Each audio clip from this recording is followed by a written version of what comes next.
Hello student, I hope कि आप लोग का एग्जाम बहुत अच्छा चल रहा है।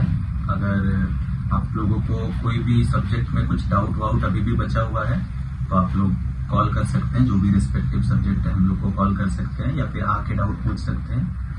एग्जाम देते वक्त एकदम माइंड एकदम शांत रखना है आप लोग को। अच्छे से एग्जाम दीजिए। All the best. All the best. All the best students. और जितना क्वेश्चंस हम लोगों ने प्रैक्टिस कराया है उसको एक बार गो थ्रू कर लो अच्छे से, और नोट्स वगैरह एक बार अच्छे से देख लो। और अगर कुछ भी डाउट्स वगैरह है जैसे सर ने बोला तो feel free to connect to us. और all the best for your exams. चलिए ओके स्टूडेंट, मैथ्स के रिगार्डिंग जो भी आपके क्यूरी डाउट्स होंगे, ऐसे आप लोग अभी डाउट क्लास में आ ही रहे थे, जिन लोगों का अभी भी कोई डाउट बचा हुआ है ना, आप एकदम बढ़िया से क्लासेस में आइए। और एग्जाम्स के लिए आप कैलकुलेशन वगैरह पे थोड़ा अच्छा से ध्यान दें। थोड़ा माइंड जैसा सर ने बोला शांत रखना बहुत जरूरी है। आप लोग कैलकुलेशन मिस्टेक ज्यादा होता है, ठीक है, तो उस पर ध्यान रखिए। बाकी आप लोग का रिजल्ट बहुत अच्छा होगा। All the best.